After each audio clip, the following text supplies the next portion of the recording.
3, 2, 1, and we're back with Away Diaries. This time I'm doing the usual 3, 2, 1 because all the pressure is on me. Because last time Flavio had small technical issues and now he can't deal with the stress. Yeah, quite. I would say not small technical issues, major technical issues. But this is the first episode that we do in person with the new name Away Diaries. Used to be called Tea and Tales. Yeah, you've been missing doing it in person. Yeah, I think doing it remotely is good. It's just not. It is fun as well, but there's an element missing, I think, when you do it remotely. Like, you'll definitely feel it. Exactly. I'm not drinking a Corona beer, especially with my sponsored friends. Sponsor, please. Please. So we have Lucas here. Hey, Lucas. Hello. And we also have another special guest who's actually going to be quiet today. There's a sneak peek. He's a bit of like an invigilator. He's like a lawyer, and when you're interviewing someone who's about to get sued, just to make sure that we don't ask him any questions that cannot be approved. He'll say, "You can't ask my client." He doesn't have a mic, so he won't be able to contribute. He's just watching us the whole time. Yeah, exactly. That we have. yeah. So, Luca, do a little bit of intro, the background. Yeah, no, thank you guys for inviting me. I am from Brazil, and that's a question that every time I get asked, where are you from? I freeze and I go like, okay, what do I say now? Because I was born in Brazil and then went to Italy. I was very little. It's all blurry. Obviously, I was very, very little. My dad was Italian. My mom is Brazilian. So I spent a few years in Italy. Yeah. I don't remember many things. I do have some recollection of some stuff. I was born in São Paulo, in the biggest city in Brazil, and I think in South America, if I'm not mistaken, but I think it is. It's the financial capital. Yeah. And then I went to Italy, to the south of Italy, to a place called a small village where my dad was from. And then from there, we went back to Brazil. I spent many years. So again, when people ask me, where are you from? It's interesting because it's not always, I think I'm trying to switch now and go, you know what? I'm always going to say this, but I usually say, oh, I'm originally from Brazil. And then people expect, oh, okay, there's more. So then I go, I grew up in Italy, then I went back to Brazil. But now I'm just saying, well, I'm Brazilian because I think I spent more time in Brazil. So I think it's fair to say that Brazilian. I am Brazilian. Then I can add. Elaborate. I can elaborate. If it's too boring, I can go. Actually, So that's pretty much. And again, I spent. Awesome. Were you born in São Paulo? Yeah, I was born in São Paulo. Okay. My mom is from São Paulo. Her parents were also Italian from the south of Italy. Right. Okay. Poor, people. But but in Brazil, that was again, we'll probably talk a lot about Brazil. But that's I have two brothers. Amazing. Yeah. They are also now, they live in Brazil at the moment. Really? Yeah. Oh, cool. Yeah. In Brazil. São Paulo or? Yeah, no, one in São Paulo, the other one is in the capital of Brazil, which is the Brasilia. Yes. Brazil, where all if you don't know. Politicians, the whole thing is all, happens, all the scandals. dirty stuff, just happens there. But he moved there. He grew up and he spent a lot of time in São Paulo as well. We never moved anywhere. So when I was in São Paulo, we lived there. My entire family, we never, as a family, we never moved anywhere there. Yeah. Obviously, I moved because I was traveling for work, and I lived in different places as well. Did they come to Italy with you as well when you went? Yeah. All three of you? Are you the oldest? Or? Yeah, I am the middle. Okay. But my younger brother, he spent very, very little time in Italy as well. So I wish that I had spent some more time there. Okay. But I think that's the reason that we'll probably get to that point where hey, why did you go to places? But I always had this thing in my mind, and I guess because it was nice going back to Brazil. And again, because I was too little, I don't remember too much. But then going to school, and sometimes you would get the teacher that was a little bit more. Maybe that person was the teacher was like, maybe that person has been to other places.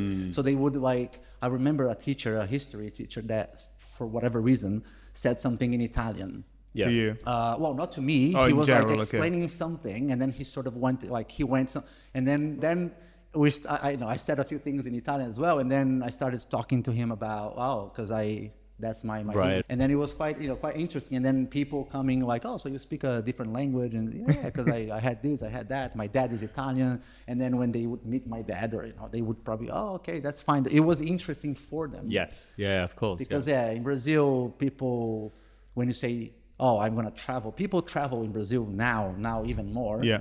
But less. Less so. Okay. Less so. So when you go out and I spent 3 years in Italy, they go like, what? I mean, it's so crazy for them. But Is there a big? I've met other Italian people from Brazil, or Brazilian people from Italy as well.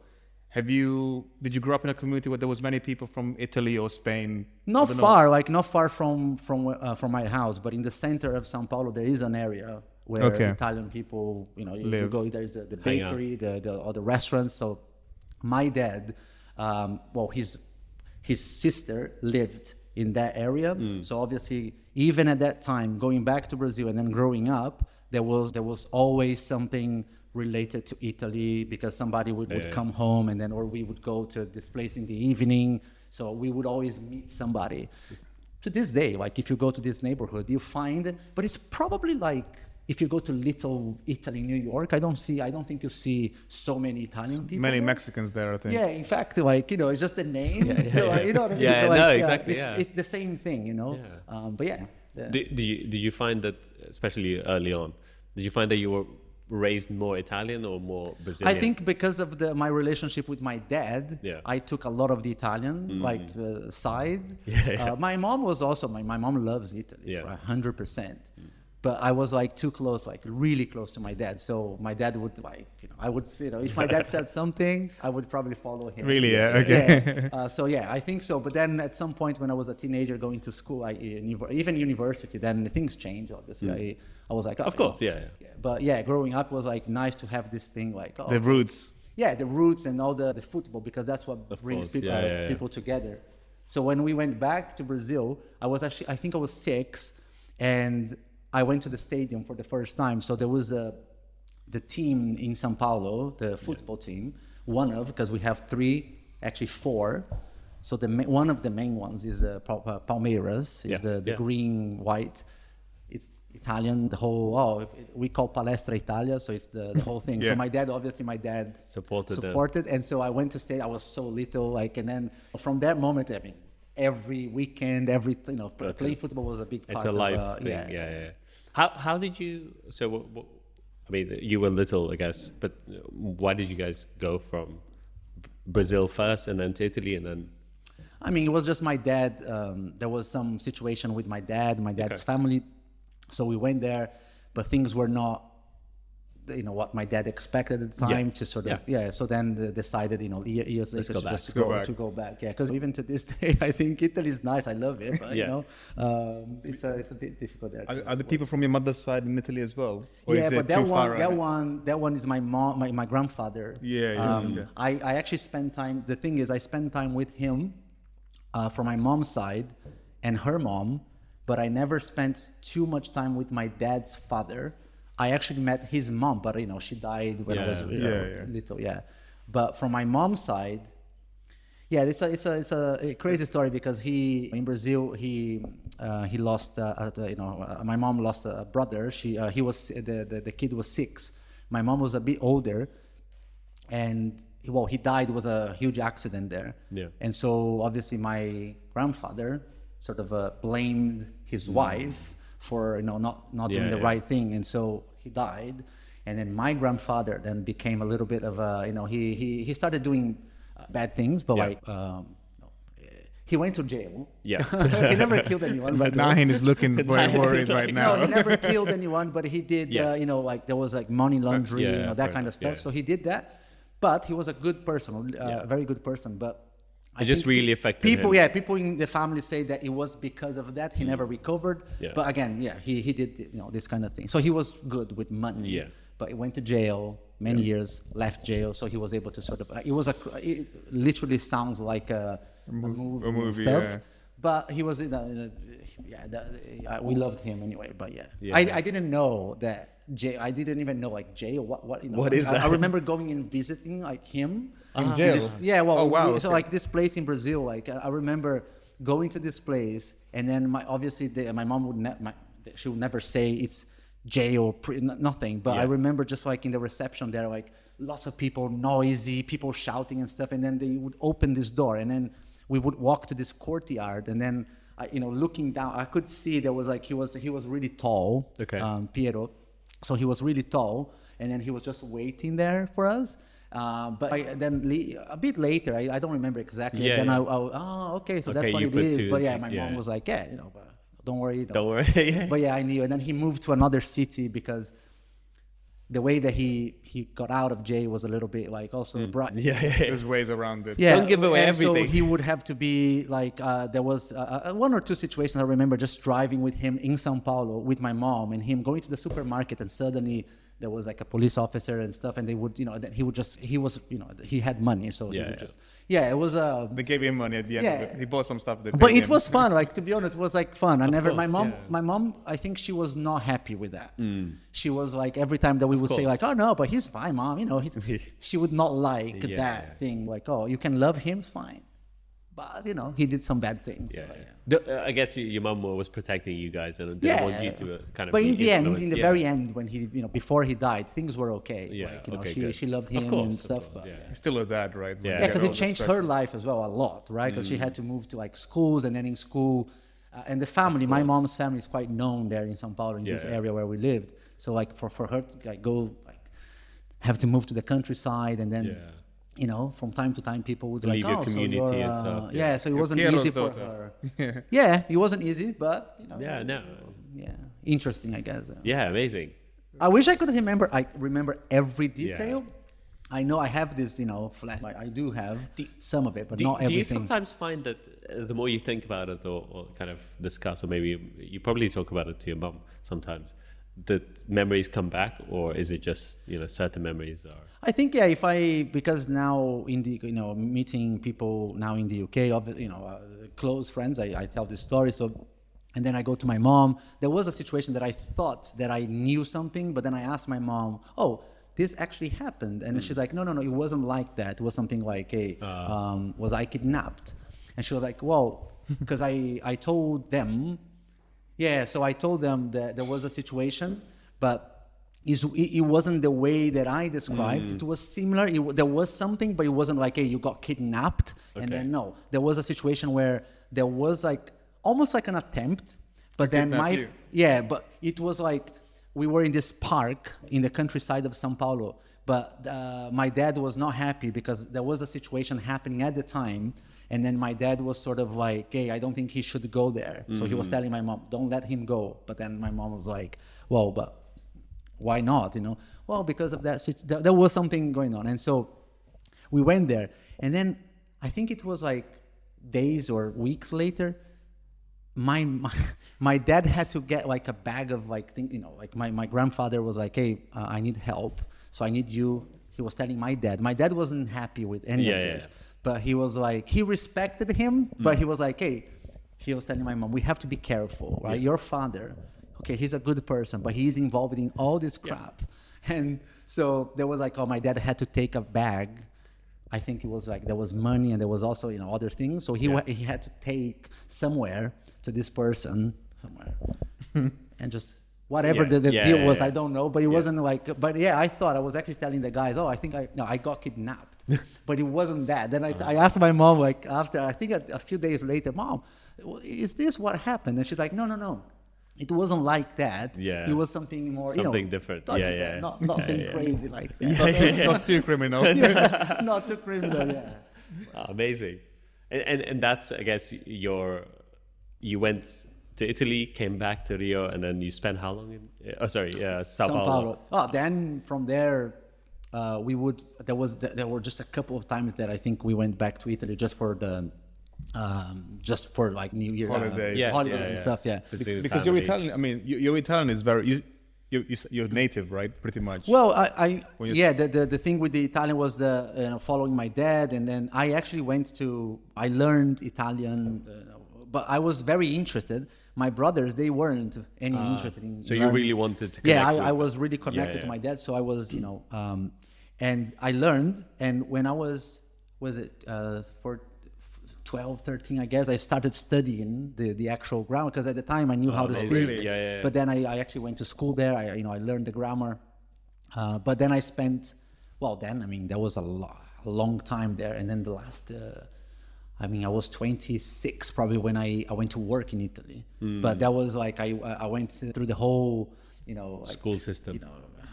12, 13, 14 years old, the difficult time. I think for me it was difficult at that time, 12 years old, because I was diagnosed with diabetes, type 1 diabetes. So that was, that changed pretty much everything, because I didn't know what to expect. Yeah. And I was playing football, actually. I was playing properly in a good team, but, it was still, I think I was 12. That's expected. You're Brazilian. Yeah, so And Italian. So there was, there's so much to say, because I told you, like, when I was 6, I went to the stadium for the first time. But I think like when 7, 8 years old, my dad took us to actually learn, I call it like a football school practice or something. Academy. Yeah, and there was a guy, his name is Leivinha. So he used to be a striker for the Palmeiras team, but like old guy. Wow. He's still alive. Yeah. And so he had a place like a practice and stuff. So my dad took us there. That's how it started. So we played. And then I was playing like every weekend. We had like, like leagues, and, it was amazing. Literally, like, I loved it. Yeah. So we would travel São Paulo everywhere, like me and my older brother, because my younger brother, I think his passion for football came a bit later. Okay. But when we were playing, he would be bored. Like, on the weekends we had to travel, this far to play, because maybe it's me playing, or maybe it's Dante, my other brother playing. And so like at some point, my dad was like, he was tough, like a tough love kind of, person. He wasn't an easy person. So he would train us in the way that my brother described. Recently, Dante, we were actually talking to Dante and my wife. My brother lived here for a while with us. And he was basically, he's like, oh, how can I explain to your wife, Ivona, by the way, how can I explain to her the kind of how crazy he was in a good way. He was like training us for football on the street in front of our house. He would like, throw the ball, and then like, we had to like do all these movements and do this. And then he would shout on the street, like shout. If I did something wrong with my head, like, no, it's not like this. You have to, like this way, that way. You cannot. Like, and people just like looking. I remember the neighbors and stuff. They knew, but. Yeah, exactly.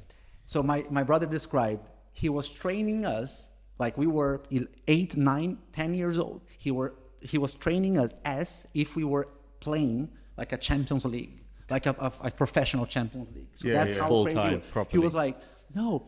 And I remember I had to, there was a final that we got to the final. And so I had to train for penalties, because, he said like, oh, if they call you.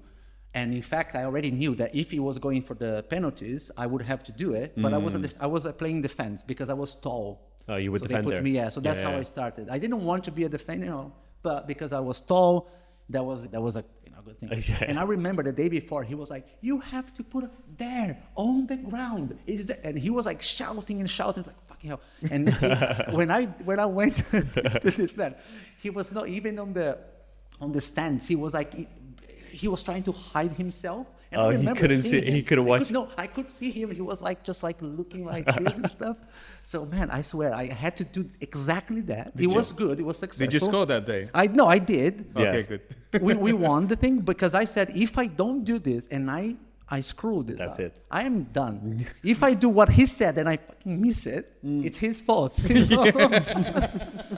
So it was that like. But I loved, that's how we. You sometimes need that. It was tough, but good. Yeah. It's sometimes a lot of these athletes that grow up to be what they turn out to be, they start with tough love. Like sometimes it's not easy, especially if you're a kid and you want to do some other stuff. You sometimes need some encouragement. I would say from your parents to stick to it, right? And I'm sure you're grateful for no, I am. Exactly. I am, So. My brother said, it could have been just a little bit less, but... A little bit more self. Yeah, but like in the end, And you enjoyed it, right? And it never made you think, I'm going to quit football because... No, I was saying this because of the diabetes. So Yeah. Then when I was 12, there were a few times that he was like telling my mom, I don't know, there's something wrong with Lucas. I think he's, I was a bit tired. So during the practice, obviously he remembers me, always like active and playing. And then at some point he started realizing, hey, there's something wrong. And I remember in the practice, as I said, he was shouting. Yeah. And then you would, there were other parents, watching their kids, practicing and stuff. And even the coach obviously was like, looking at, like, my dad was like, no, move there, no. It's like, okay, fine. But then I was not good. I was like, there was something wrong. I was tired, very tired. Were you very? My sister's diabetic. She was super thirsty and tired. Yeah, I was so tired, thirsty. Like my eyes were like itchy, and I was like, "Oh, what the hell is going on? I don't know." And then, going home, my dad was like, "What the fuck is wrong with you? I took you here. Is that what you're doing?" Like, it's like, I don't know. I there's something wrong. And then he took me, and then we found that, okay, there's type 1 diabetes. It was a difficult thing. I became very a difficult kid after that. I think from 12 to maybe 15, 16, I was like, oh, whatever I do, if it's wrong, I'll just blame the diabetes. That's what I said. Yeah. And it must so be also very difficult since you yeah, clearly loved... No, but also you love to do all of it, like play football, and it affected you, right? And then I said to my dad, like, look, I'm gonna stop this now, because it was difficult, like, especially at the beginning, at the time. Today you can control more. Yes, yeah. At the time it was more difficult, but then I decided, okay, I'll stop this. I will play just for on the weekends for fun, but I cannot do this anymore. And then I stopped. But yeah, it was, and again, school was very difficult because, again, I was like, I'm not interested in this, this class and stuff. And then diabetic, guys. That's why I didn't do. I would like, hey, can I go to the toilet? Like teachers would say sometimes they are assholes. They go like, no, you cannot. Yeah. You should have gone during the break. My mom went to school and she said, look, this is a transition now where we don't know what to expect. It's a new thing. It seems, complicated.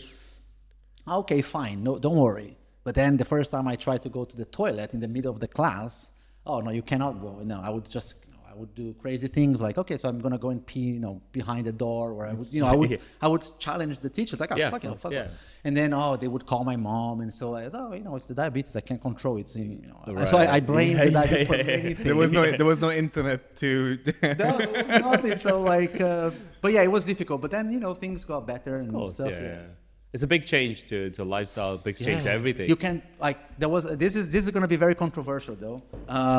It's good for your audience. Nahin is taking notes, sweating. Yeah. Can I say this now? So we had friends in on our street. Yeah. There were girls and boys. Yeah. And I said 12. That was probably like when I was maybe 14 because it was we were playing volleyball on the street. Okay. Just playing volleyball, and then when there was a car, we would have to stop and put the net up and that kind of stuff. Yeah. And we were playing even bare feet sometimes. And there was this girl. We're still friends. She's even friends with my brother. I am friends with her. She's got 3 kids now. Fabiane, her name is. And she challenged me in a bed. So we had an argument. Yeah. She went back home. She lived just there. Yeah. I lived on the street down, but she went to her house and she came back with a pack of biscuits or something very sweet, and it was a good thing. It was delicious. So, and then she was just she came back like, you piece of shit, blah blah. Here, see, you cannot eat this. She would say that. She said that. Oh, wow. And then she started eating. Obviously, I punched her. I did. I punched. Obviously, I punched. I was 13 to 14. I couldn't. I swear that was a feeling, and I felt so bad. I first kicked her. I punched her. Yeah. Now kick that punch. But when you're 13, 14, you're 13, 14. You're not, and she was older. She was freaking almost 18. What a stupid. Oh yeah, then she can. Stupid. That's completely fair. So she then it was so funny. Should have taken a stick. And then everybody, hey, I know my brother was there, and he's like, hey Fabiane, what the fuck are you doing? You're crazy. You cannot say this. Blah blah. Now I go back home, and then somebody knocks on the door. Oh, no. Her father and her mom, and then my dad was like, they came in and they talked to my dad and my mom, and then my dad said, look. Okay, it's bad. Yeah. But if she does this again, he will have to do the same thing. So I'm not going to tell him to not do this. It's bad. What she did is bad. Yeah. I will talk to him, but she cannot do this because I cannot control what he's going to do. But if he didn't do anything, I would be very pissed at him. Yeah. So he did the right thing. Defending himself.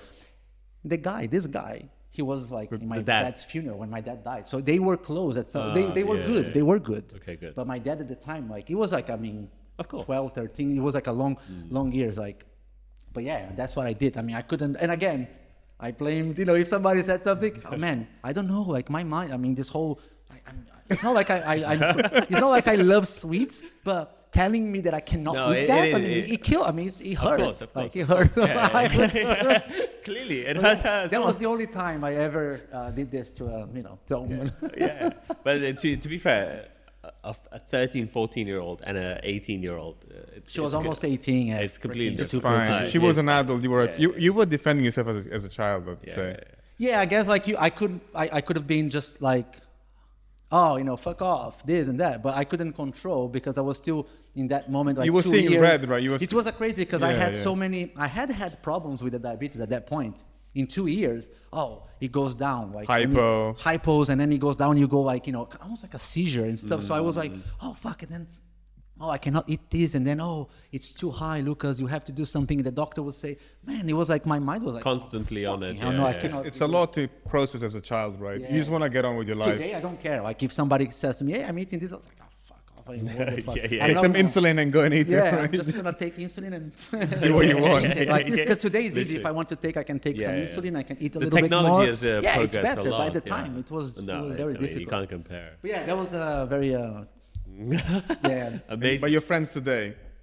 Yeah, we're friends today. We don't talk all the time but my brother still he talks to her all the time. Again, she was her dad. They were in my dad's funeral as well. So they were part of our life. I mean, kids fight, right? It wasn't obviously, when you say punch, you're probably thinking about UFC, like a big punch in her chin. No, it wasn't, it was like a cage punch, fight. just like a cage thing. And then she fell down and I was like, you kicked her and then... I tried probably. But yeah, it was crazy. So again, I was blaming that for everything. So in terms of Brazilian food, at home, was it more Italian food or more Brazilian food? It was both. Okay. It was a lot of pasta, but a lot of meat. A lot of meat. That's what Brazilian food is basically. Meat, rice. Right? The basic is literally rice, meat, like a piece of beef, and beans. Yes. There is the black beans as well, the feijoada, the typical thing, but that's not an everyday thing. But the brown beans with rice.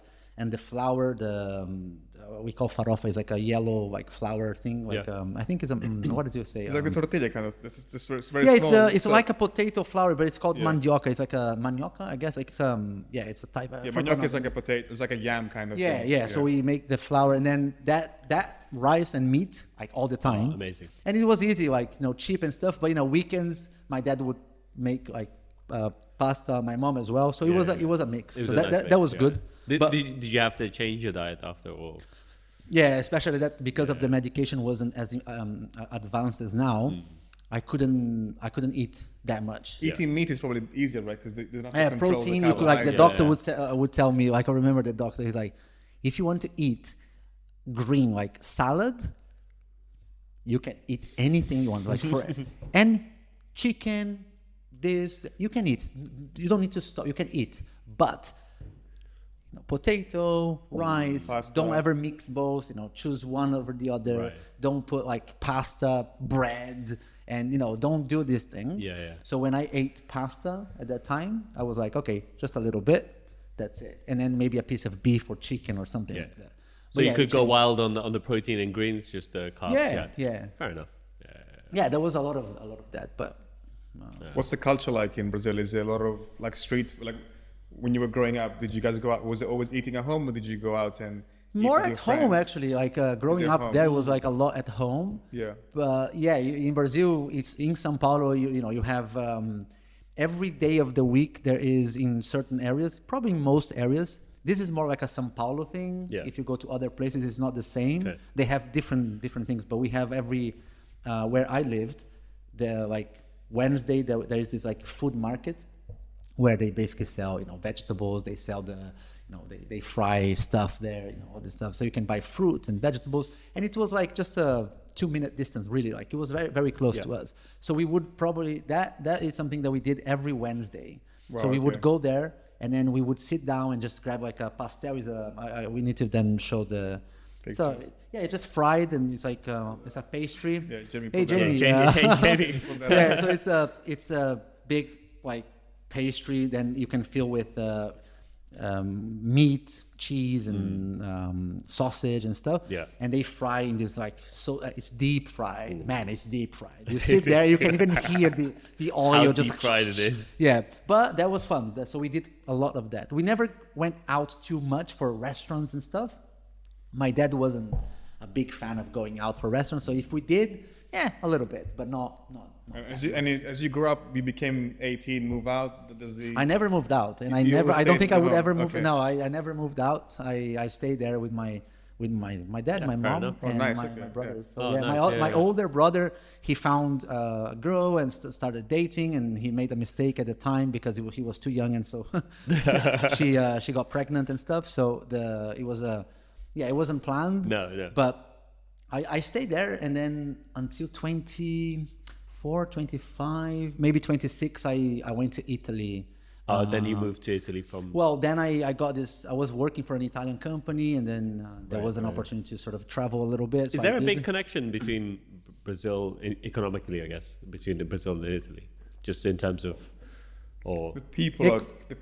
I guess, the people. Like- Well, yeah. When people say like when they go to Brazil and they look at a Brazilian person like me, for example. Well, if you look at a proper, let's say, just a Brazilian, they don't look like me. They are, darker. Yeah. But in Brazil, you can look at somebody and go, oh, okay, you can be Spanish, you can be anything. from Yeah, Turkey, yeah. like you can be from anywhere. But so there's a big. I think people in Brazil, they really love foreigners for some reason. I had this thing as well, like foreigner means better. So people have this, right? Even for me, that I grew up in this sort of mix. I went to Italy as a kid, and I had the whole culture there. I knew, it wasn't something new to me. But when somebody said something not about South America, because nobody gives a shit about South America in Brazil. Like if you say, Argentina, they're not yeah. better. Ecuador, what? I mean, nobody. But if you say America Wow. or Europe, Oh. Europe, people in Brazil, they go crazy. They just Even now. even today, if you go there and you say like, if I go back now and I say, oh no, I lived in the UK I have been in the UK for 11 years now. I got this, I am a British citizen as well. So I actually collect passports. I have 3 passports. I'm still looking for the fourth, which one. is Polish. But yeah, so if I go now there and I say, oh no, I lived in the UK for 11 years. Some people like, what? They go like, oh my God, he must be rich. He must be, people, they are a bit jealous of this thing. And it's a bit of, it's normal here to say like, oh no, last weekend I went to I don't know, anywhere. Like, people don't care. Oh, you went to Rome, nice. Yeah. Fine. In Brazil, like, oh, you went to Rome, you lived in the UK, you traveled all these places. I guess it's super exotic, right? It is, yeah, it is. And I had this as well in my mind. Maybe that's when you think like, why did you move to the UK? Like, well, I had a good life. I didn't need to move. So the thing about Brazilians is when you see a Brazilian person working in the UK or in America, if they are not in like I am in the IT field and stuff, but most people, they would come to get to try a better life because they are struggling financially and stuff. So they come here and they make, they work 2 jobs, 3 jobs, whatever, and then they send money back. Yeah.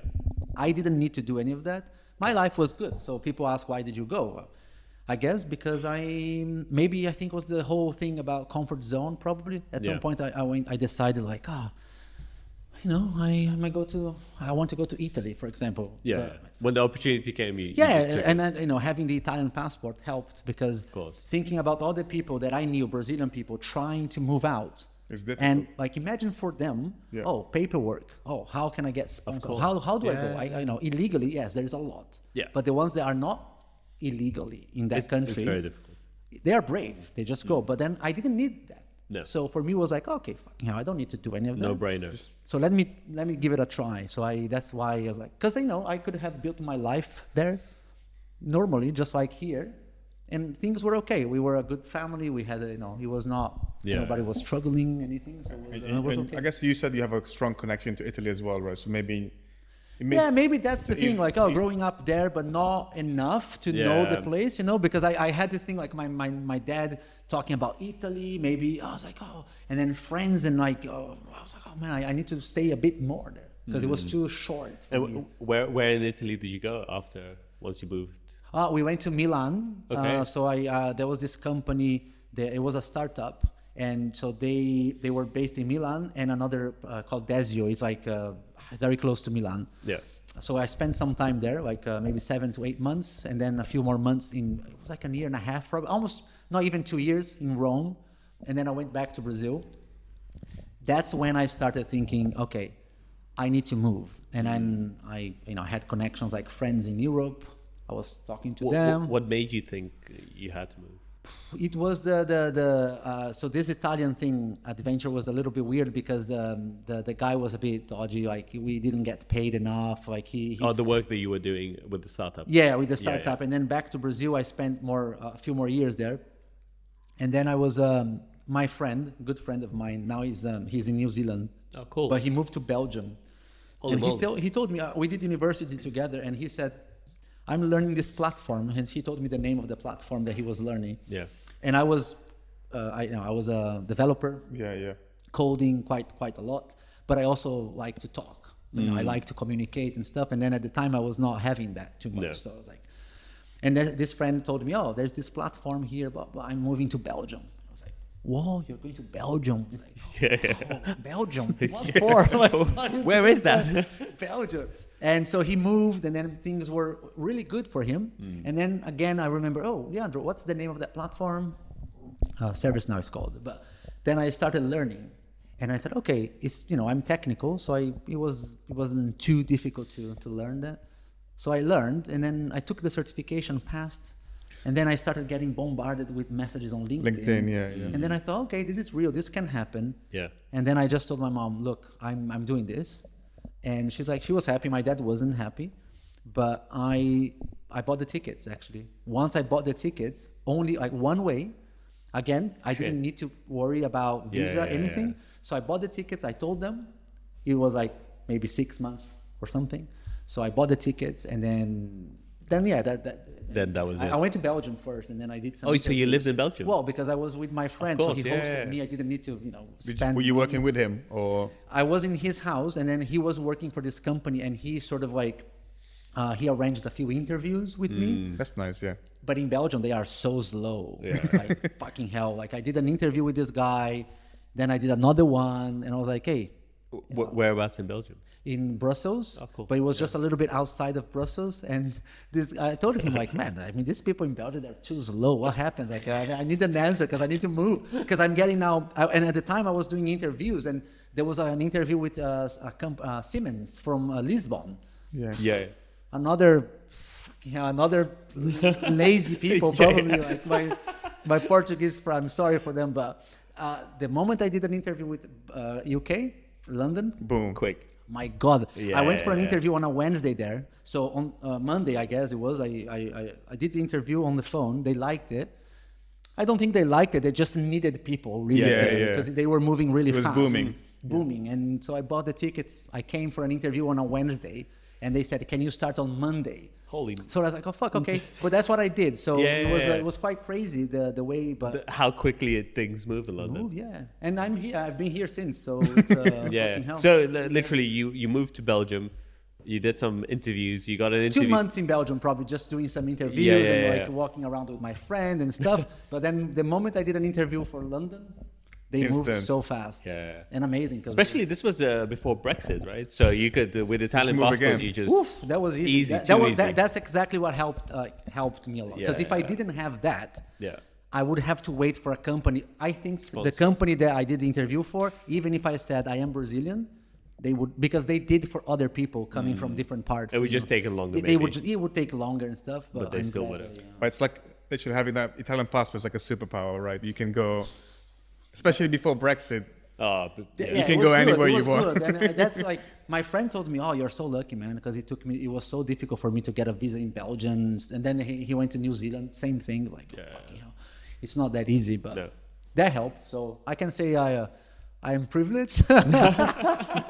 what did you like about the? Did you do anything exciting in Belgium? Just exploring the food, maybe. Yeah, just walking around and maybe like Beers. what was the Bruges and Yeah. beautiful cities By the way, and stuff. Like, Sohrab used to live in Belgium. That's why he's trying to get some. yeah, it's nice. I Point mean, of the view. food. I remember just eating, drinking some beers in the main square there. Food. What was the food? Like burger. I mean, I ate a lot of Fries. burger fries on the street. Yeah, they sell and yeah. chocolate, but I couldn't eat too much chocolate. So yeah. Oh yeah, of course, yeah. So yeah, it wasn't like it's not my favorite no, place. It's fair not enough. like my Yeah. But yeah, it's all right. Have you been back it's since? a good place to spend 2 months in. 2 months, yeah. That's But a long I time. was in his house, so I was not always going out by Yeah, myself. yeah. It was not in the center. But, on the weekends he would say, hey, let's do this. So we kind of drove. He had a car, so he drove me to Amsterdam. Then he drove me Tiny to Paris country. and stuff. Yeah. Yeah. But it was good. It was good. Good Amazing. experience. Fair enough. Did you? Yeah, I was gonna ask. Have you been back to Belgium? Yeah, yeah. Well, after he moved, no. After he moved, No no, reason. because I moved to London. He stayed in Belgium Okay. for many years. So I went back while he was there. Just the same. But that's it. I don't think Once he left, you were like, I'm done. No, my wife is going in September, I think. She's Why? spending like 2 days with a friend and stuff. I told her why. What? Yeah. What are you doing there? But yeah, no, good. It was No, good. it's It was a nice. good experience. Yeah. but- Did you? Was that when you came to London for work? Was that the first time you've been here? Yes. Really? Yeah. Yeah, I had never Oh, been. shit. To That's the crazy because you came, and it's quite all when you come here. I don't know how Sao Paulo is, but it's quite overwhelming, right? It's like going to New York. It It's is just- more here. Like Boom. in São Paulo, yeah, people in Brazil, they come from the north, especially. We call them lazy. That's what we say, because they are chilled. Chill. The beach. Yeah. You go to Rio, people are like, and then you go up like north, like northeast. They are so chilled. Like it's actually annoying. You go to the restaurant. I just came back I went to Brazil in January. Oh, okay. And we went to one of these places, and like, hey, you even for the menu, they're like, it's okay. No, yeah. Bahia in the a bit northeast, but Yeah. not at the not super. But they are like, even the way they speak is like, they Just take relaxed. their time Yeah. and stuff. But yeah, in São Paulo, and then these people, when they go to São Paulo, they go like, what is this? Your guys are crazy. It's crazy. When I came to London, I felt like, whoa. You felt like you were from the north. This is like, I was like, fucking hell, what? People just walking like this on the underground, and then just like going to Tesco and buying food. Like, whoa. I felt like a bit overwhelmed, to be Yeah. honest with you. I felt like, fucking hell. I was reading before about London and stuff, because my English was really shit when I came. It was bad, but I was reading, like, I forgot now the name of the magazine, but it was like to actually learn the language. But they talk about, the culture and about, London Right. in general, where to go, what to do, what to eat. And I was like, when I got here, it was crazy. I felt like, should I stay? Should I, they sent me to the very far to a customer, the company in Telford. Like, Oh, wait, was it yeah. HMRC? No, it was a insurance company, Aviva. Aviva, Okay, yeah. okay.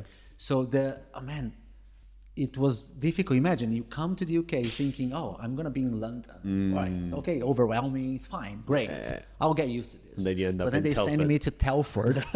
It's like, yeah. So I struggled, and I felt. I think from time to time I was like, I stayed a few months, Right. but I'm happy here. I love London, to be honest. I love course, the culture. I love.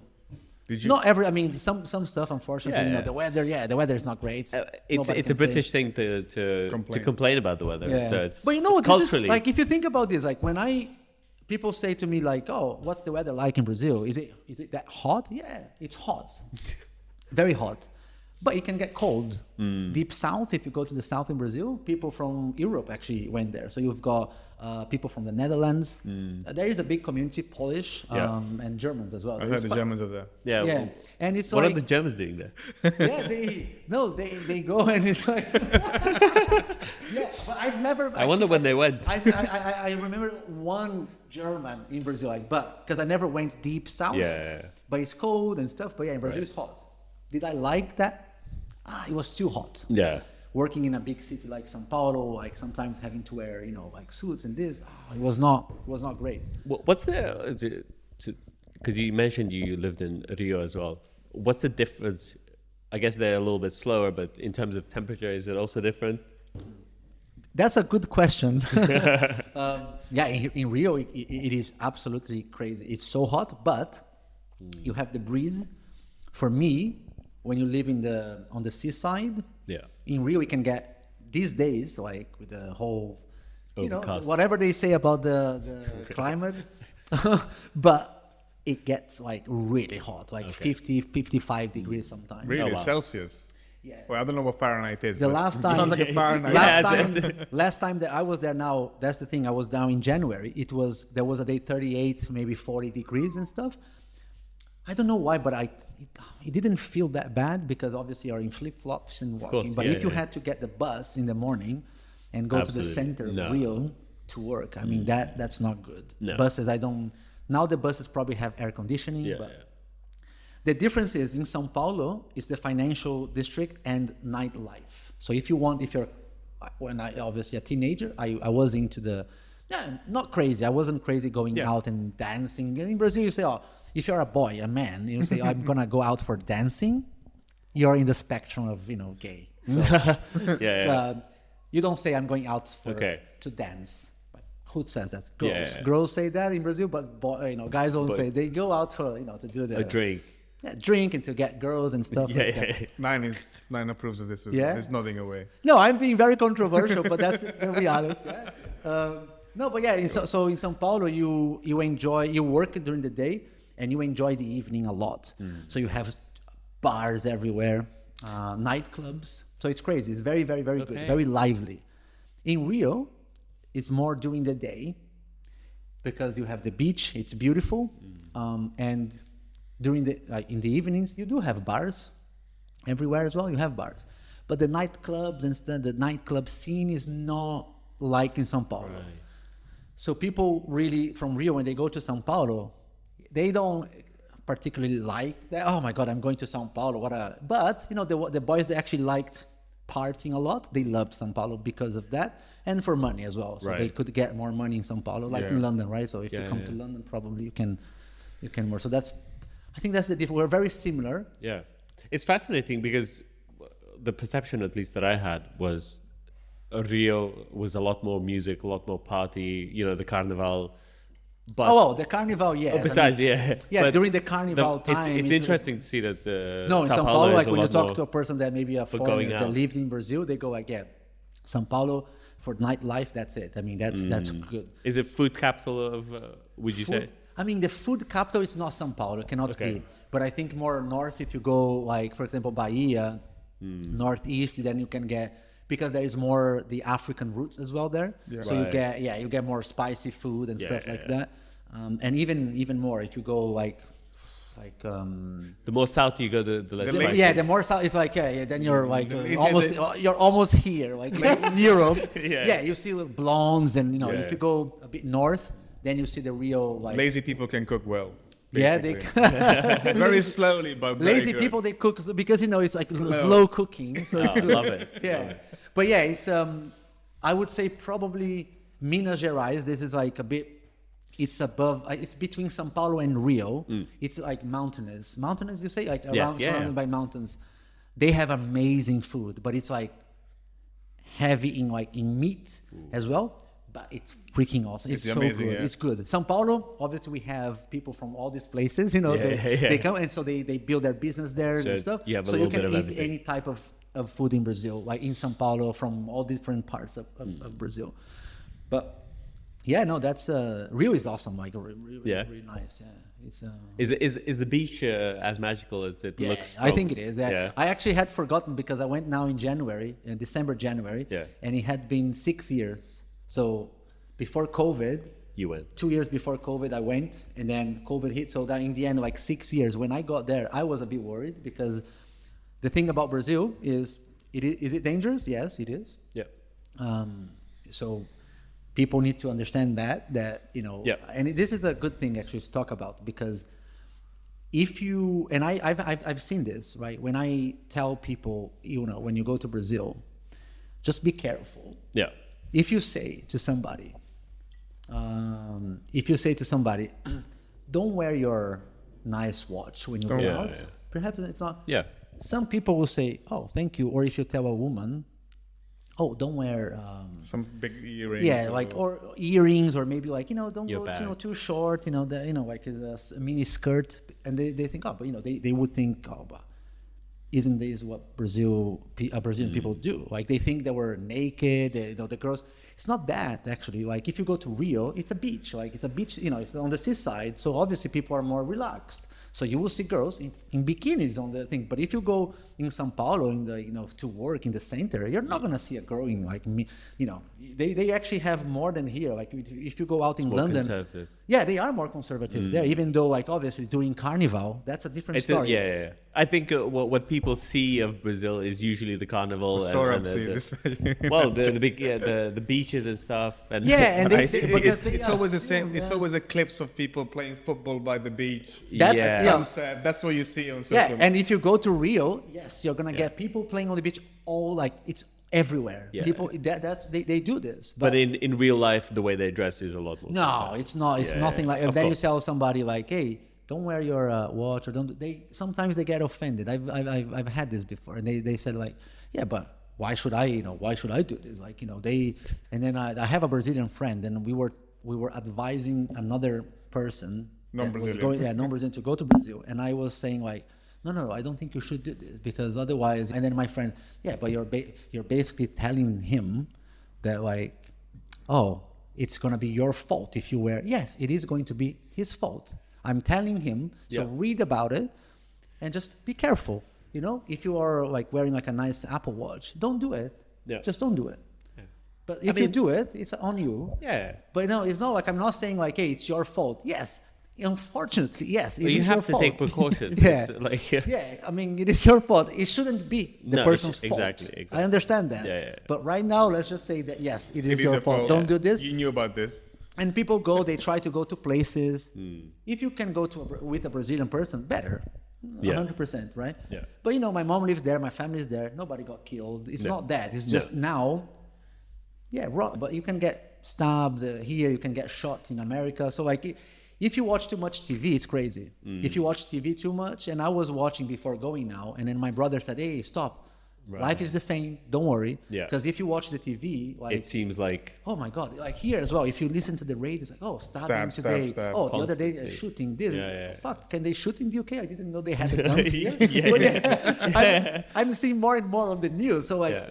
but we're here, right? I'm just walking around. It's fine, just Yeah. life, just normal. But I advise people if they want to go. just be sensible, But just be sensible. That's a good way of like, just sensible. That's a good which makes complete sense. I mean, wherever you go, just be sensible. Yeah, you have to be, right? Just read a little bit about the place and enjoy because you can enjoy. Yeah. Brazilian people are very nice. I said they love foreigners. My wife was there now, and where is she from? Poland. Oh my God, Poland. How, they try to even like see if they Make it remember- up. make up like a word or something. They try. They really love people Yeah. from.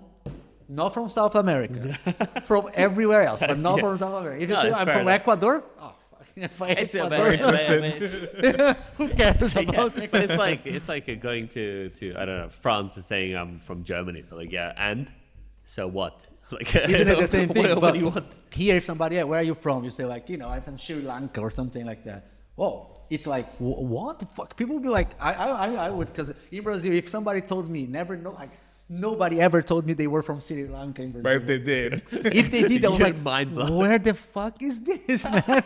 What is this? Fuck, I would go like, my God, I mean, people in Brazil, like when they talk. No, it makes sense. And this is good about Brazilian people. I love the people in Brazil. I think they're good. Yeah, they're very happy. I think if you go to poor countries, you see how people are happy. Or genuine. It's crazy, isn't it? Yeah, you go to and they are happy, generally happy. They have like a lot of problems, but they're happy. There was this to just the point that you made. There was this index that came out. Happiness index. The happiness index of like ranking countries. It was here in Europe, wasn't it? Yeah, like fucking hell, what's the name? I forgot now. Yeah, I forgot the name. Jamie will pull it up, but Jamie. Yeah. But Costa Rica, Sri Lanka, these countries were top rated when it came to happiness, satisfaction, all of these things. And if you look at the bottom, UK was there. A lot of European countries. Maybe the weather plays a part. I think the weather. Yeah, I am more. This past 7 months have been. What did you say? Yes, I mean I saw actually on the news today, but you said it's the rainiest summer. Rainiest summer. Today, for example, this is summer. 1920. Yeah. There you go. So book your holidays to Brazil. Yeah, in Brazil, like people. This time that I went now with my wife, and again, the big news is that I took her to Brazil for the first time in like we've been together now for 7 years ish. Yeah, I never know, and it's good if you don't know. It means that time's flying. Time is flying stuff. But she decided that in the middle of the trip, like, hey, this is amazing because like she was seeing me walking in São Paulo, in every other city that we went, everybody, like almost everybody. Hey, good morning, like people. Nice, yeah. Good morning. And then I was going. I went to buy something on the street. There was some guy selling like an umbrella because it was going to rain. And then I was there. My mom wasn't even there. So my mom was coming. So I was talking to the guy, paying, and my mom came, and then she started talking to this guy. And then like, oh, so you lived in São Paulo? And we spent like 10 minutes, and they were like chatting. And then I go to the bakery. And then I sit down, and then the guys, in the coffee. Oh, is that your partner? I said, yeah, my wife. Where's she from? Yeah, Poland. obviously. Whoa. And I was like, oh yeah, she's from Poland. Oh my God, the guy was crazy. And the crazy thing was, we went to the beach. We sat down. I don't sit down for hours and hours, but a couple hours. I love it. So we are there, and they are selling this pastel, this pastry thing on the beach. In fact, in Brazil, on the beach, they sell everything. They sell things for your cables, for your cell phone. They sell like anything they want. Literally, the guy was like had a portable barbecue. Like he was like it's very, very tiny, but he was just like going, and then he was like because there was too much meat, and then he was just like trying to set fire on the thing, and then he was like it's like a cheese, like a white cheese thing. Yeah. So he was there, and then the other person selling like all these things to sit on the on the sand, and then radio, like the old radio, people selling that on the street and shouting, and then it's amazing. Like people sell everything. Yeah. And then I go to buy this pastel thing. They are very close to us. I go there, and the lady, oh, you live in London, right? And so my mom had already been there. Wow. And my mom talked to the lady, like she told everything. Oh, so your wife is from Poland, and this, oh my God, what do they eat in Poland? Like, fucking hell. Like, so this Same as here, actually, meat. Yeah, meat and potato. But yeah, no, that's how people are when you say they are from a different, they just like genuinely, they love this. And this is nice. I think this is the very genuine about the Brazil, the people there. You got the assholes of anywhere. It doesn't matter. But so your experience, I guess, when you came to London for the first time and started living, what was that like? Because obviously you were saying people get mind blown. Were you mind blown? It's quite different as well, right? In terms of what you described there, and what your wife saw, completely different from back home, right? I mean, you had Belgium, which maybe was the far end of the spectrum. So yeah, it was. I don't know which spectrum, but it was a shock. First of all, I think my English wasn't that good, but I felt people were not too bad. But I made so many mistakes. I couldn't understand sometimes, so I had to say like, hey, can you write in the company? I was in this office. Can you just write, because I can't understand you. For some reason I can't. I told her I cannot understand. That's fair enough. But it was the weather was a little bit like over like a couple weeks. I was like, oh God, this is again, like this is okay. Raining again? Yeah, the raining, that was a little bit. But in terms of, I think people, that's the reason I think I've stayed for this long, is not because I felt that, oh, I want people to be like in Brazil. No, it's not that. No. Obviously, the people there in Brazil are more warm. The warmth is, there is more, 100%. But I felt it was okay. I think because I worked with a lot of people that were also from different parts, not just the British and stuff. That's the thing about UK, especially London, I guess, 'cause right? you meet from everywhere. You're all from everywhere, right? So you make your home here. Yeah, but in hotels and stuff, I was treated Yeah. fine. And, I don't. But yeah, I was a bit shocked. Like, oh, okay, this is very different. But I'm learning a new language. I have to now sort out where I'm gonna live. I have to open a bank account. I have to buy my phone, and I was like struggling. But that was a good experience.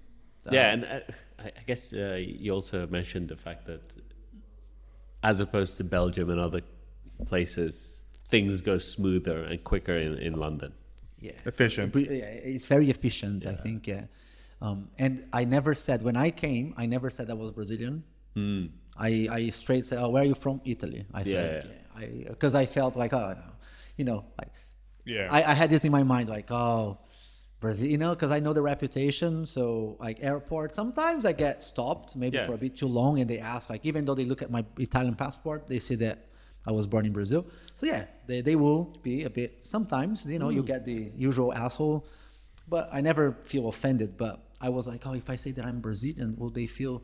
So at the beginning I was like, oh no, I'm from Italy, but then I grew up in Brazil, so I was kind of like switching Right. stuff. And that's where you started off when you were saying where you're from. Yeah. So then Depends who you're with. Yeah, but then after some time, I was like, I don't know, people here are fine, it's fine. Yeah. So I it could have been worse, but actually it was good for me. Especially since London is such an international city, right? Yeah, it is. It's crazy. I mean, your Man, wife for is me, from like Poland. I worked in Brazil for many, many years.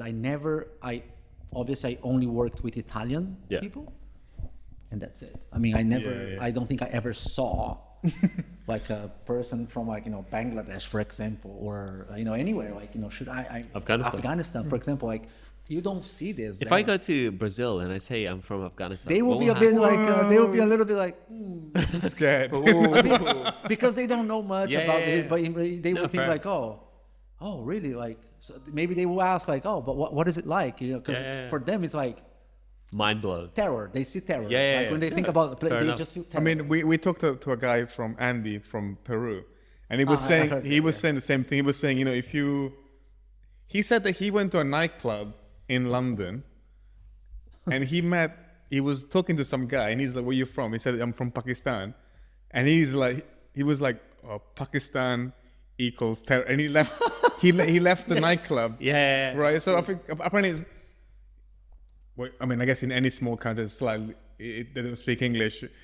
People have this kind of media, idea yeah. of. I mean, that's anywhere, right? If you go No, to, absolutely. It's you go just to a place ignorance, because in Yeah. Brazil we And it's don't also far hear away, about no. Afghanistan, but When you do, it's even if you go to a small Yeah. place in Italy or Sri Lanka, people might be like, "Oh, yeah, yeah, no, for sure. Sri but, Lanka's better not.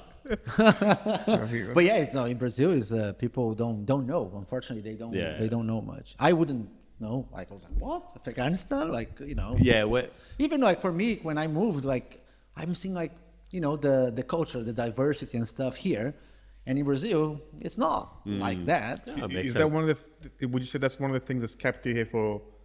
I think- what has kept you here in London? Yeah, that's a Like, good question actually, because I think that was at part of it at some point, because I was working with people from all different things. The traveling around Europe more easily, that was right? good, and then traveling to other places. Yeah, I think that was one of the things. I think it's good. It is good. It just needs to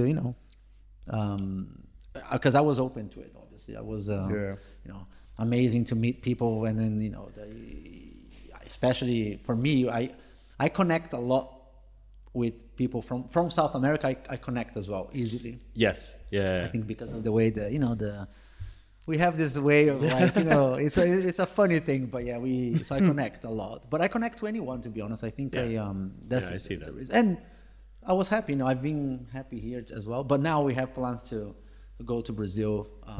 I didn't have this plan, so that Okay. was after coming back from Brazil, as I said, my wife in the middle of the trip, she was already like, "Oh, do you think we can move to Brazil for a while?"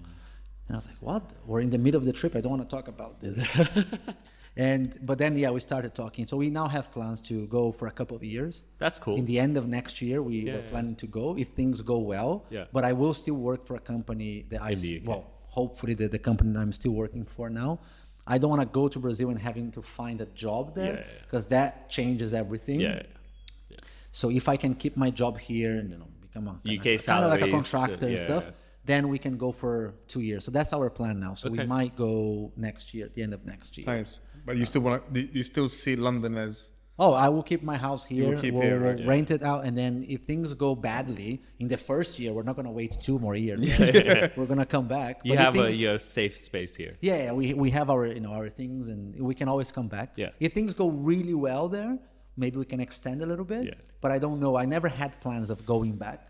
I think because it's more your wife as well, kind of. She wants to experience something. Yeah, for her it's different, and I told her holidays is one thing, but going there is a different thing. But even for me, will be a different experience, I think, with her because I'm not gonna live there by myself or with my mom. No. Well, my mom is gonna be close, and she's gonna definitely visit, but it's gonna be different. Yeah. So I'll give us an opportunity to maybe do this, and so I'm happy now. I wasn't that happy at the beginning, but now I'm like, oh, okay, I'll do this. So I'm sorting out all the paperwork and all the stuff. So I think hopefully it's gonna be a nice, No, I'm sure. thing, I'm sure. yeah. It will. What do you think you'll miss the most when you go there from London? Especially, I think the warmth. Expect for your legal team and your friends. No, friends is definitely the first thing. Because now if I go there, I still have friends, but it's been really long. This time I went and I met some of them. Yeah, it was okay, to be honest. But it was like, because my good friend is in New Zealand. Very good. That guy is a good friend. The other one is living in not Manchester, right? He's in London. He was in Manchester. I do have friends there, but they have now their, maybe they have kids and... Life paths diverge, right? So... You also seem different.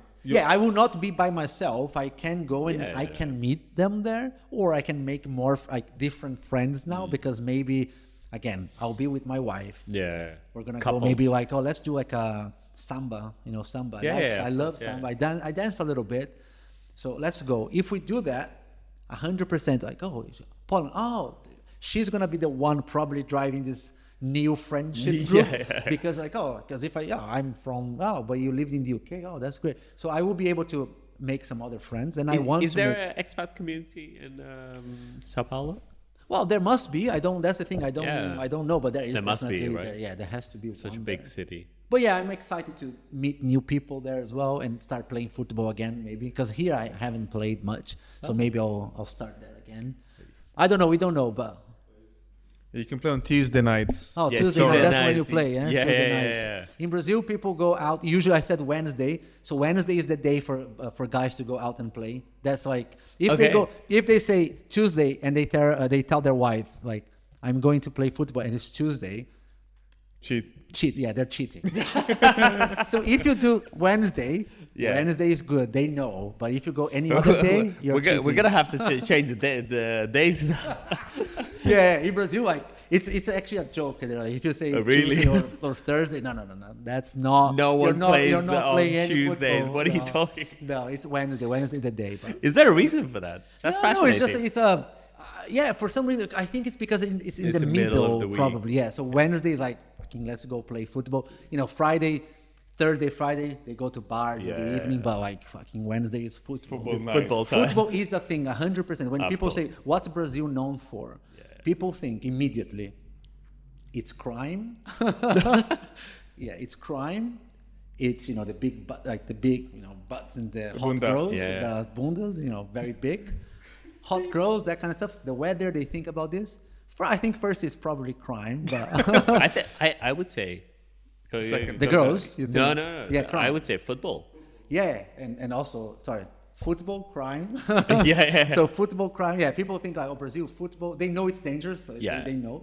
But then they go hot girls. If you're talking to a guy, obviously, 100%. Yeah. A girl will also think like that, I think.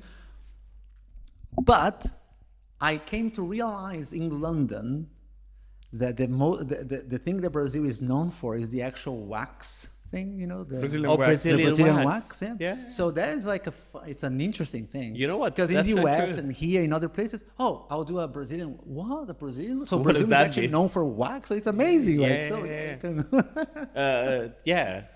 That's so strange. Is it from? You never hear about that in Brazil. Well, no, what because do in Brazil call they it just called? go and they just do Wax. a wax. normal thing. But here's like a Brazilian wax. Well, it's famous well because they do the whole thing and stuff. So it's very very smooth and whatever. so Beach ready. so yeah, so that's what Brazil is known for. Now you guys know it's not football. It's not. It's, just It's Brazilian wax. The lands. Amazing. yeah, it's good. Fair enough. So you're gonna be off for some couple of years then, and hopefully Yeah. you'll be back. We'll have to visit. When we go there, obviously there will be opportunity to visit and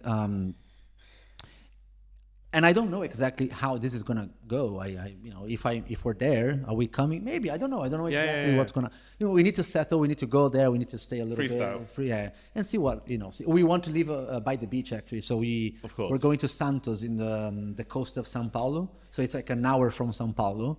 Okay. Yeah, it's not the most beautiful beach in terms of the water, the quality, and the whole. But it's a very nice city, very nice. Yeah. It's safe as well. Yeah. It's safer Which is than most important. places. And I'm close to my mom. When, Yeah. So that's the plan. Yeah. Amazing. Lovely. Well, in terms of, I guess, to wrap up, maybe in London, what are some really great Brazilian places? We always try to get tips from people about Fucking hell, that's the thing, places isn't to it? go and eat. Yeah. Obviously, you've been eating from your mum's food, so that's your baseline. Like as most people. Yeah, But- and to be honest, partially we love the conversations that we have on Away Diaries. Partially, just hanging out, but also finding excuses to go and try out really great food. Wow, that's a good one. But Yeah, so don't I disappoint. know Willesden Green has a lot of Brazilian type. where? Willesden Green? Withers Green. Yeah, that's a place where you see the Brazilian wax everywhere. Yeah. I didn't see that, but you were looking out for it. There's a lot of like a salon, the what is it called, the salon. Fair enough. Yeah. Yeah. Waxing Beauty salon? Wax, all Yeah, these yeah, like yeah. nails, nail salon and stuff. Nail salons, yeah. They do Brazilian wax and nail salons? I don't know. I don't think so. In the bathroom. Maybe they do everything. You can All go together. you can go to the bathroom. And, look, the thing about the food, right? Yeah. When I moved to the UK, I lived in Hendon, North London, for Yeah. 3 years and a half. And the landlord was Brazilian. He was the guy, we're still in touch today. So he helped me a lot, this guy. He would take me to all these places. He had a car. He was a landlord, actually. He that's his business now. He's got places Multiple in London. places. He's got even a place now in Portugal. So he was taking me around to all these different restaurants and stuff. I don't even know the names, but like, hey, Lucas, let's go to this one. Oh, it was like a steakhouse, but it wasn't the famous steakhouse. Yeah. Very good. All these other Brazilian restaurants that I went with him. But the bad thing about me was when I moved to London, for some reason, I didn't want to be with Brazilian people. Yeah.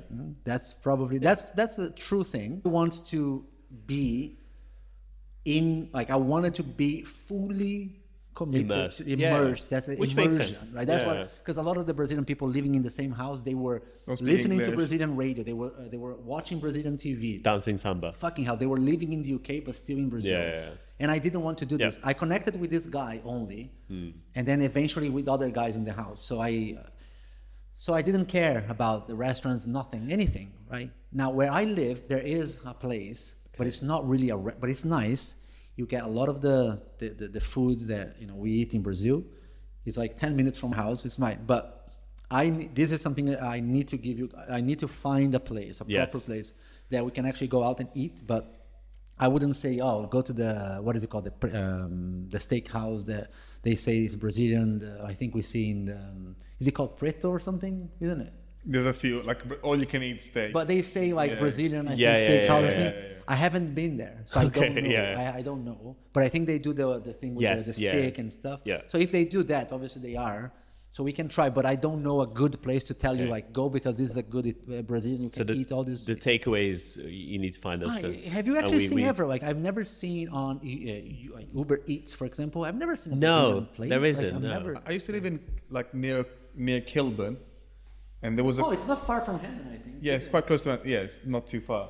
There was quite a few Brazilian like Wilson Green, Kilburn. I think there was quite a lot of. I think I took you once to a Brazilian steakhouse. You were Yeah, someone else. I've been like twice not so the far. one where they do the. With a stick. We have no video, so people can't. see We what I'm went to doing. we Yeah. went to with Caitlin.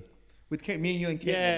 Yeah, in Kilburn, somewhere at the back well, of the Back thing. over road. They had like beans, Oh, steak. that was good. I I'll remember. show you that. afterwards what it's. But maybe now you need to try, and I need to find this. I need to find. I went to this place with this Yeah. guy.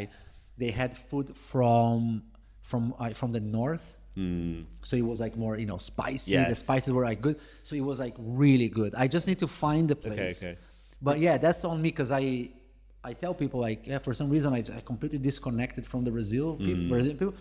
The only people I was connecting to was my mom, my Yeah. brother, my dad at the time. Family, yeah. And that's it, and then a guy that I met eventually at work as well Yeah. from Brazil.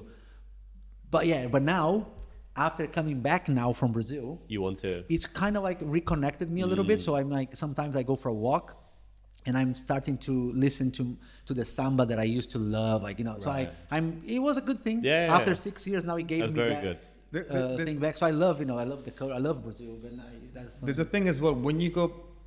I'm from Sri Lanka and I've always been, I would say, a tourist when I go there. My family lives there, but then this time I went with my girlfriend, for example, in Christmas, and you get to experience some things that you wouldn't usually yeah, if you were if just you there. just with your family. So maybe when you're with your wife, you discover things that Man. you appreciate things more somehow. I would never you know? take a freaking ferry Yeah. to go from the city of Bahia to another island because I know, man, it's madness when you go to that ferry. Again, people singing and trying to sell you like even like underwear. Yeah. They try to sell you like Radios. everything, and they shout and then Radio. like, oh, this and that. And I'm just there like, oh, fucking hell no, man. That's why I left. I kind of think it's not, but I was like. But in a way, then I came back and I was like, that was kinda- amazing. I actually Yeah. felt amazing. I wouldn't do that if I was there. But because I was with her and another guy from Romania, actually, so it was beautiful. So I came back now more like, oh, you know what? I should be proud because Yeah. I think for some time I felt like, oh, I don't want to say that I'm from Brazil. I'm gonna say Italy because it's not. No. There's no better or it's, No, there is. it's different. But You're living here in London. You're finding out that the association with Brazil is Brazilian wax, football, and then we get to perhaps crime. But really, it's those. and that's how we wrap this up. With the Yeah, Brazilian wax. Woo. Yeah. Any favorite Brazilian wax places that you can recommend? We're trying to connect to I different will send you a audiences list. here. I will send you a list of There's a good whole, places. Google Drive. Yeah, I'll No, send you. Don't spreadsheet. worry, I'll send you that. If you want to know, just DM us. No, thank you guys. It was really No, good. Yeah, it Thank was you very so much nice. for coming on. It was Thanks, Lucas. amazing. Very nice. Yeah, awesome. And good luck in Brazil. We'll see you there. Thank you, Definitely. guys. 100%. Thanks everyone for listening. Thank you. Thank See you everyone. guys. Take care. Bye bye.